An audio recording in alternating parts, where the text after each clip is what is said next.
सभी प्यारे बच्चों को गुड इवनिंग। और फिर से लाया हूँ आपके लिए एक नया चैप्टर जो कविता खंड से है, जो काव्य खंड के से है। गोधूली के काव्य खंड से 6 चैप्टर हम पढ़ा चुके हैं। यह 7वां चैप्टर है जिनका नाम है हिरोशिमा तथा इसका लेखक है अज्ञेय जी। अज्ञेय जी इसको शॉर्ट में कहते हैं। पूरा नाम है सच्चिदानंद हीरानंद वात्स्यायन। शॉर्ट में हम कहेंगे अज्ञेय जी। अज्ञेय जी जो है कौन सी कविता लिखी है तो हिरोशिमा। और यह हिरोशिमा ऐसा कविता है, एक आपको पढ़ के बहुत ही आनंदित होंगे, इसलिए कि हिरोशिमा ही एक कविता है जो कि एक बहुत बड़ा दर्द भरी कविता है। यह घटना आप जान रहे हैं कि एक 6 अगस्त और एक 9 अगस्त अमेरिका द्वारा कहां पर, जापान में बम गिराया गया था। वही दुख को प्रकट करने के लिए, वही दुख को उजागर करने के लिए, वही दुख को समझने के लिए हम लोग अब आए हैं और वह दुख को बहुत ही आराम से देखेंगे। और इनका लेखक का नाम रखिएगा याद। हिरोशिमा क्या है? एक कविता है। हिरोशिमा क्या है?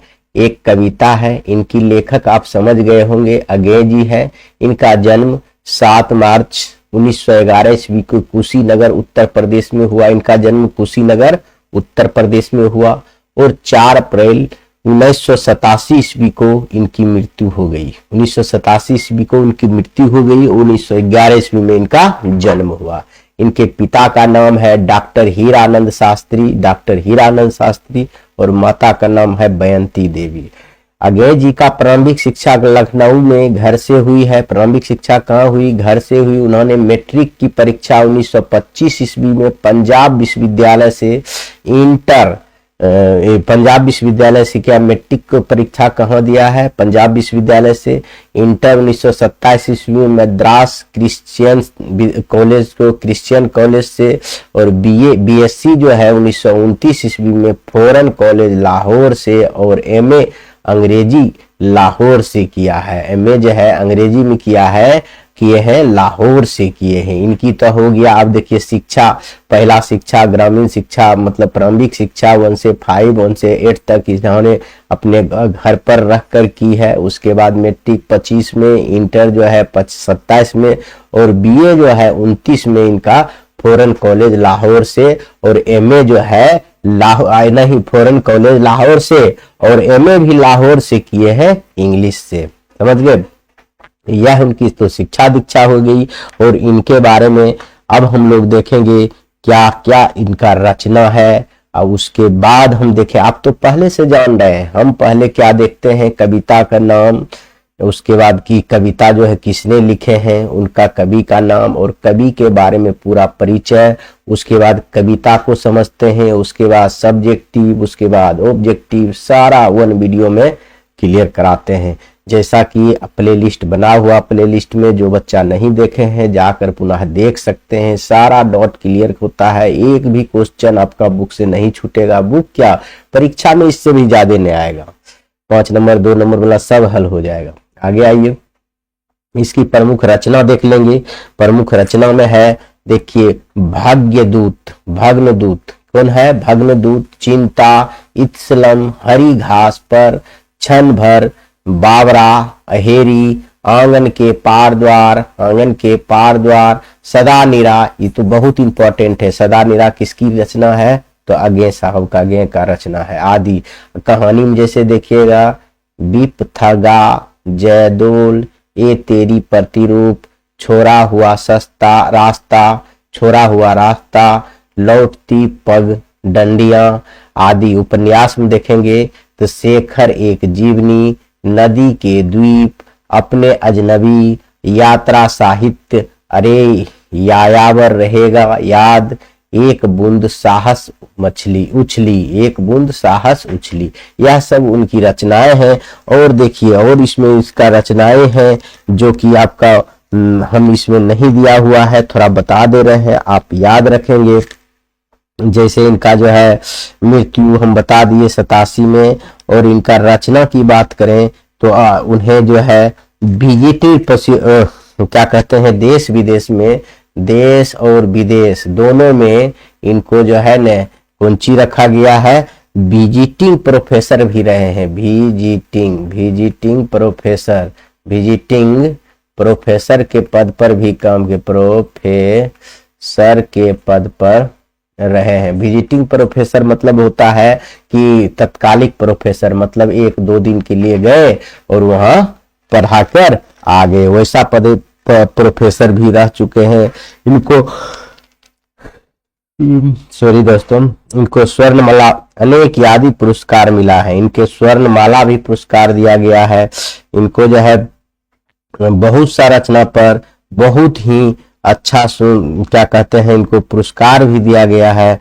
और यज्ञेश साहब आधुनिक साहित्य में एक प्रमुख प्रतिभा थे और यह बहुविध भाषी थे। यह कैसा कवि थे, बहुत सी भाषा को जानते थे। कौन सी बहुत सी भाषा जानते थे, जैसे कि संस्कृत भी जानते थे, या अंग्रेजी भी जानते थे, हिंदी भी जानते थे, और क्या जानते थे, फारसी भी जानते थे, और क्या जानते थे, तमिल भी जानते थे। इसलिए इनको कहा जाता है, यज्ञेश साहब को बहुविध भाषी कवि हैं। बहुत सी भाषा को जानने वाले को कहते हैं बहुभाषीविद आदमी कहते हैं, बहुभाषी भाषीविद व्यक्ति कहते हैं। अब इस कविता को परिचय देखिए। कविता, प्रस्तुत कविता में आधुनिक सभ्यता के मानवीयता विभीषिका, मानव के द्वारा जो आपदा विभीषिका लाई गई है उसका चित्रण किया गया है। यह कविता अज्ञेय को सदा निराश कविता संग्रह से संकलित है। अब कहेगा यह जो कविता है हिरोशिमा कहाँ से लिया गया है, यह जो अज्ञेय के सदा निरा पुस्तक है उससे लिया गया है। कहाँ से लिया गया है, सदा निरा पुस्तक से लिया गया है। यह आप याद रखेंगे, यह आप याद रखेंगे। और आगे हम चलते हैं अब कविता की ओर, और बहुत ही अच्छा से हम लोग अब कविता को देखेंगे और एक एक लाइन को समझेंगे। उसके बाद हम आएंगे सब्जेक्टिव के ओर। देखिए पहला कविता का लाइन है, हम फोटो भी बना दिए हैं। देखिए कैसे बम फूटा। यह कहानी क्या है, कौन सी विभीषिका, कौन सी आपदा की यज्ञेश साहब जो है वर्णन किया गया है वह हम आपको बताते हैं। यज्ञेश साहब के अनुसार वर्णन है क्या, यह देखिए। यज्ञेश साहब जब 1945 की एक घटना है, अमेरिका, मान लीजिए अमेरिका, क्या है, अमेरिका, हम बताते हैं आपको।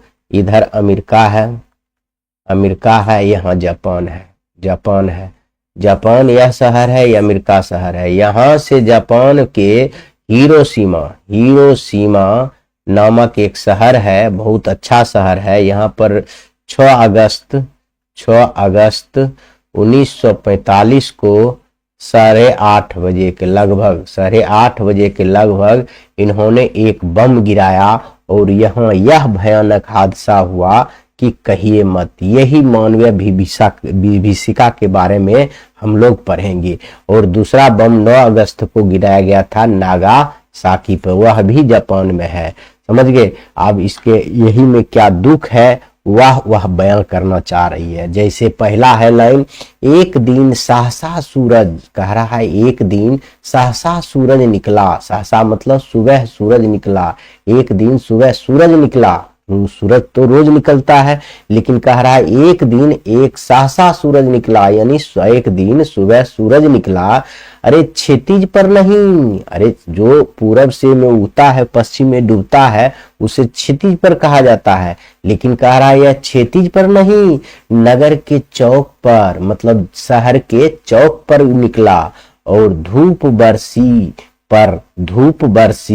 धूप हुआ पर आंतरिक से नहीं। यह धूप जो हुआ लेकिन वो ऊपर आसमान से नहीं, फटी मिट्टी से, मतलब मिट्टी से यह कौन सी हुआ, मिट्टी से यह धूप निकला। यानी कहने का मतलब है, कवि कहता है एक दिन सवेरे प्रकाश दिखाई पड़ा, यह प्रकाश क्षितिज से निकलते सूरज की नहीं, बल्कि शहर के मध्य में अमेरिका द्वारा गिराए गए बम का था। लोग गर्मी से जलने लगे। वो यह धूप की गर्मी नहीं था, यह गर्मी बम विस्फोट से उत्सर्जित किरणों की थी। गर्मी फटी धरती की थी, गर्मी फटी धरती की थी। बात समझ में आया? एक दिन सहसा सूरज निकला, अरे क्षितिज पर नहीं, नगर के चौक पर वह सूरज निकला। एक दिन सुबह धूप बरसता है, धूप निकलता है, पर अंतरिक्ष से नहीं, धरती से निकल रहा है। बात हमरा उम्मीद है आप लोग समझ गए होंगे। बहुत आसान कविता है और इसमें जो है मानव विभीषिका का वर्णन किया गया है। कवि जो है अगे साहब मानव को विभीषिका क्या होता है वह वर्णन किया गया है। अगला हम देखते हैं, अगला है छाया। छायाएं, छाया मानव की जब धूप निकलता छाया होता है, वही छाया की बात कर रहा है। छाया जो है मानव जन की दिशाहीन सब और परी, मतलब कह रहा है छाया जो है मानव जन की दिशाहीन सब और परी। मतलब यह छाया जो है जब सूरज पूरब में उगता है तो पश्चिम तरफ छाया जाता है, लेकिन यह छाया एक ऐसा है कि आपको इस छाया का दिशा ही नहीं पता चला। इधर देखता था तो इधर छाया हो गया, इधर देखता था तो उधर छाया हो, छाया का कोई दिशा ही नहीं रहा, कोई दिशा ही नहीं रहा है। कभी यह कहना चाहता है यह सूरज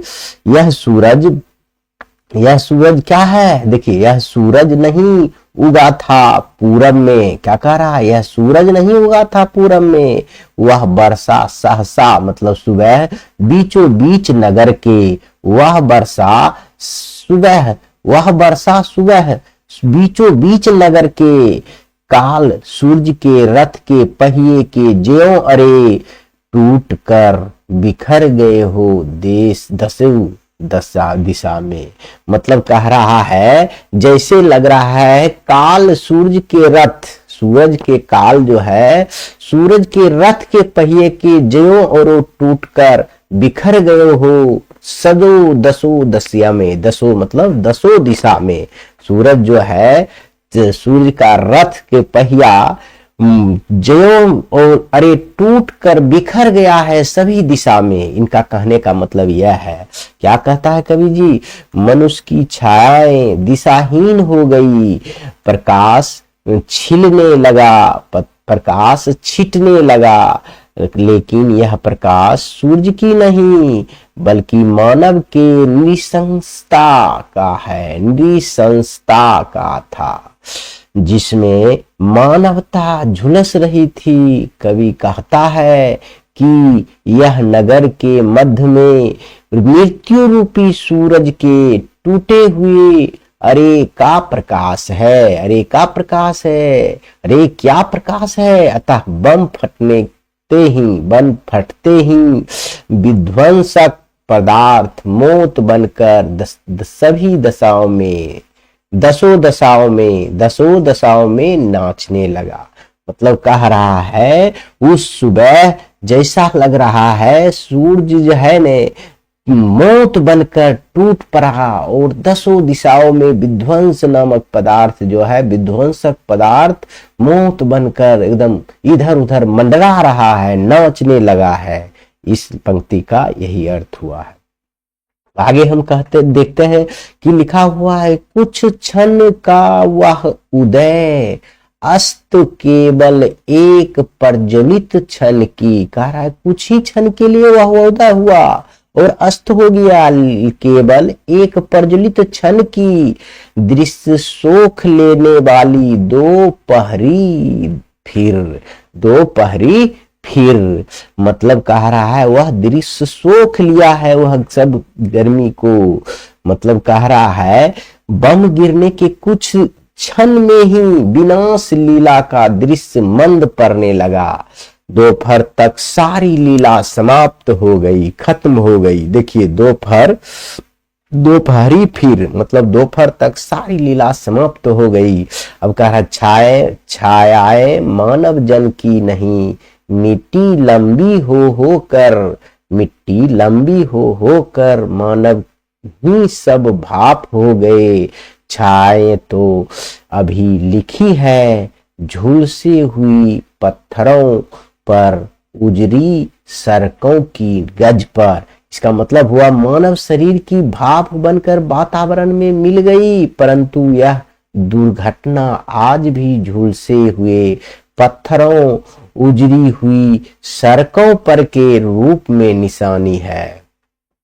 और आगे देखेंगे, मानव का रचना हुआ, क्या लिखा हुआ, मानव का रचना हुआ सूरज, मानव का रचना नहीं रचा हुआ सूरज। क्या कह रहा है, यह प्रकृति वाला सूरज नहीं है, यह कह रहा है मानव का रचा हुआ सूरज मानव का भाप बनाकर सोख गया, पत्थर पर लिखी हुई यह जली हुई छाया मानव को साक्षी है, मानव की साक्षी है।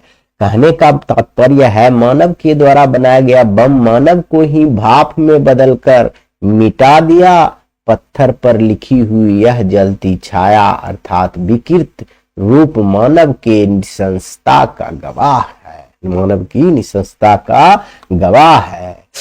ये बहुत छोटा ही कविता था, इसलिए यह कविता समाप्त हो गई।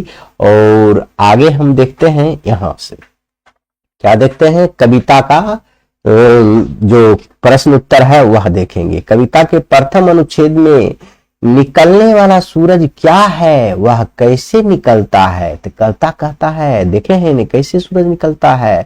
कविता के प्रथम अनुच्छेद में निकलने वाला सूरज आणविक बम का प्रचंड गोला है।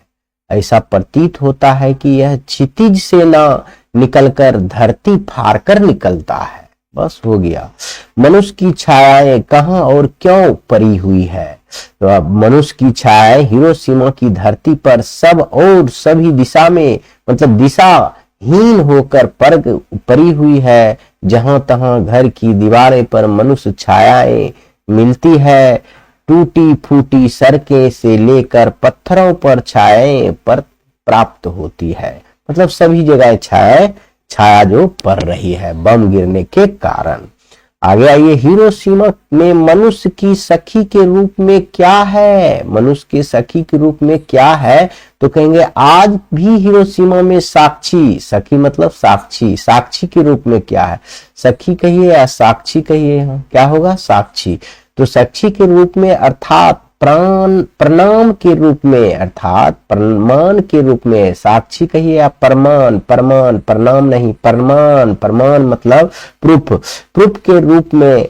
जहां तहां जले हुए पत्थर दीवारें पड़ी हुई है, यहाँ तक कि पत्थरों पर, टूटी फूटी सड़कें पर, घर की दीवारों पर लाश के निशान छाया के रूप में साक्षी है, साया के रूप में साक्षी है। आगे आइए, प्रज्वलित क्षण की दोपहरी से कवि का क्या आशय है, आशय क्या है, तो कह रहा हिरोशिमा में जब बम का प्रहार हुआ तो प्रचंड गोले से तेज प्रकाश निकला और वह चारों ओर दिशाओं में फैल गया। इस अप्रत्याशित प्रहार से हिरोशिमा के लोग हतप्रभ रह गए। उन्हें ऐसा लगा कि धीरे धीरे आने वाला दोपहर आज एक क्षण में ही उपस्थित हो गया। जो दोपहर धीरे धीरे आता था वह एक क्षण में ही दोपहर आ गया। आगे देखेंगे, हिरोशिमा कविता से हमें क्या सीख मिलती है, तो हम कहेंगे हिरोशिमा कविता मानवीय संवेदना स्थापित करते हुए चेतना के रूप में प्रस्तुत है। मानव की संवेदना स्थापित करते हुए चेतना के रूप में प्रस्तुत है। इस कविता में आधुनिक सभ्यता की आधुनिक सभ्यता के दुर्दांत मानवीय विभीषिका का चित्रण है, जिससे हमें संदेश मिलता है कि हम विकास कर्म में मानवता को नहीं भूले एवं हिंसक प्रवृत्ति पर नियंत्रण करें, अथवा अन्यथा मानव कल्याण की जगह विनाश लीला से धरती तिलमिला उठेगी। यानी अन्यथा विनाश लीला से धरती तिलमिला उठेगी, यह कहने का मतलब है। आगे आइए, और यह अंतिम ही क्वेश्चन होगा, छाया छायाएं दिशाहीन सब और क्यों पड़ती है, स्पष्ट करें। या कहेगा छायाएं दिशाहीन सब और क्यों पड़ती है, हिरोशिमा शीर्षक कविता के आधार पर स्पष्ट करें। लिखिएगा, सूर्य के उगने से जो भी छाया का निर्माण होता है वे सभी निश्चित दिशाओं में, लेकिन बम विस्फोट से निकले हुए प्रकाश से जो छाया बनती है वह दिशाहीन होती है, क्योंकि आणविक शक्ति से निकला हुआ प्रकाश संपूर्ण दिशाओं में पड़ता है, उसका कोई निश्चित दिशा नहीं है। बम के प्रहार से मरने वाले की क्षण बिछत लाशें विभिन्न दिशाओं में जहां तहां पड़ी हुई है, ये लाशें छाया स्वरूप है, परंतु चारों ओर फैली होने के कारण दिशाहीन छाया कही गई है। और ऑब्जेक्टिव अब हम लोग क्वेश्चन देखेंगे, उसके बाद वीडियो को समाप्त करेंगे। इसलिए आप लोग देखिए कितना जल्दी वीडियो समाप्त होता है, इतना छोटा बनाते हैं कि एक बार पढ़ के जो बच्चा नहीं समझ रहे हैं उनको, वह बच्चा अपना आराम से 1-2 बार वीडियो देख लेंगे तो रोक करके लिख लेंगे तो बहुत अच्छा से समझ में आ जाएगा। और पहला क्वेश्चन है आपका, अज्ञेय का जन्म किस प्रदेश में हुआ था, तो हम कहेंगे उत्तर प्रदेश में हुआ था। शुरू में देखे थे कौन सी कीर्ति अज्ञेय की नहीं है, कौन सी कीर्ति अज्ञेय की नहीं है, तो हम कहेंगे मिलन यागिनी अज्ञेय को साहब को नहीं है। बाकी है बाबरा हेरी है, यह भी आंगन के पार द्वार है, एक बूंद सहसा उछलो यह भी है, यह सिर्फ नहीं है, तो ऑप्शन नंबर डी इसका राइट आंसर हो जाएगा। 3 नंबर में आप आइए, कह रहा है कि उत्तर प्रियदर्शिनी किस विधा की रचना है, मतलब कैसी रचना है। उत्तर प्रियदर्शिनी है, यह है नाटक है, क्या है ये नाटक है, याद रखेंगे आप लोग। हिरोशिमा किस देश में है, तो अभी बताएं हिरोशिमा किस देश में है, कई बार पूछा है, जापान में है। कहाँ है हिरोशिमा, जापान में है। आगे आइए, हिरोशिमा शीर्षक कविता में सूरज का प्रतीक का अर्थ क्या है, सूरज के प्रतीक का अर्थ क्या है, बम है या क्या है, तो आणविक है, आणविक है, क्या है अणुक है, आणविक है, आणविक है, यहाँ क्या होगा आणविक है, यानी ऑप्शन नंबर डी होगा, क्या होगा डी होगा। कुछ क्षण का यह उदय अस्त, कुछ क्षण का यह उदय अस्त, इसमें कौन सा अलंकार है, और जब कुछ क्षण के यह उदय अस्त इसमें कौन सा अलंकार की अगर बात करें तो हम लिखेंगे ऑप्शन नंबर डी विरोधाभास, विरोधाभास एवं विभावना। समझ गए। आगे आइए, हिरोशिमा शीर्षक कविता में वर्णित सूरज कहाँ निकला है, वर्णित सूरज कहाँ निकला है, तो आप जान रहे हैं नगर के चौक पर निकला है। कहाँ निकला है, नगर के चौक पर। अज्ञेय के अनुसार से अज्ञेय के नाम से हिंदी साहित्य के इतिहास में कौन सा वाद जुड़ा हुआ है, कौन सा वाद जुड़ा हुआ है, तो हम 8 नंबर का कह सकते हैं प्रयोगवाद, प्रयोगवाद जुड़ा हुआ है। और आइए 9 नंबर में देखें, कौन सी कीर्ति अज्ञेय की है, कौन सी कीर्ति अज्ञेय साहब की है, तो हम कहेंगे अरे आयावर रहेगा याद, अरे आयावर रहेगा याद, यही है अज्ञेय साहब का। हिरोशिमा के कवि कौन है, तो हम कहेंगे अज्ञेय साहब। आगे आइए, अज्ञेय किसका उपनाम है, अज्ञेय किसका उपनाम है, तो यह आप कविता की शुरुआत में ही देखे हैं, सच्चिदानंद वात्स्यायन का, बस सच्चिदानंद वात्स्यायन का। हिरोशिमा कहाँ है, तो जापान में है, कई बार बता चुका। अज्ञेय की निबंध कीर्ति है, अज्ञेय का जो निबंध कीर्ति है, तो ऐसा जब क्वेश्चन रहेगा तो हमेशा समझिए इसमें से सभी आंसर होगा। भवंती, अंतरा, त्रिशंकु, यह सब अज्ञेय का है। अज्ञेय को काव्य संग्रह है, क्या लिखा हुआ, अज्ञेय को काव्य संग्रह कौन सा है, तो इसमें भी लिखिएगा डरी घास पर क्षण भर, कितनी नाव से कितनी बार, आंगंत के पार घर, यह सब है, तो इसलिए उपरोक्त में से सभी हो जाएगा। आगे आइए, अज्ञेय का निधन कब हुआ, तो हम जानते हैं 87 में, सी नंबर ऑप्शन हो जाएगा। आगे, अज्ञेय की माता जी का नाम क्या है, तो अज्ञेय का माता जी का बेअंती देवी है, क्या नाम है, बेअंती देवी है। कौन सी कीर्ति अज्ञेय की है, अब देखिए कौन सी कृति अज्ञे का ही है, तो यहाँ पर जानते रहे अयावर रहेगा याद, यही है। अज्ञे की जन्म कब हुआ, तो अज्ञे की जन्म 1911 में हुआ। तो कह रहा है शेखर एक जीवनी, शेखर एक जीवनी अज्ञे की प्रसिद्ध क्या है, तो ये आप जान रहे हैं उपन्यास है, यह याद करना होगा आपको, उपन्यास है, शुरू में हम बताए हैं। अज्ञे ने संपादन किया, अज्ञे ने कौन सी संपादन किया है इस सब में से, अब बताइए, इसमें से सभी हो जाएगा। रूपम्बरा, पुष्करिणी, तार संपत तक, इसमें से सभी। तो यहाँ लिखेंगे उपरोक्त में से सभी। और इसी के साथ वीडियो समाप्त करता हूं, क्योंकि बहुत लंबा हो जाएगा और 2-4 क्वेश्चन बचा है, यह आप लोग जवाब दे देंगे। और इसी के साथ वीडियो समाप्त करता हूं। जय हिंद।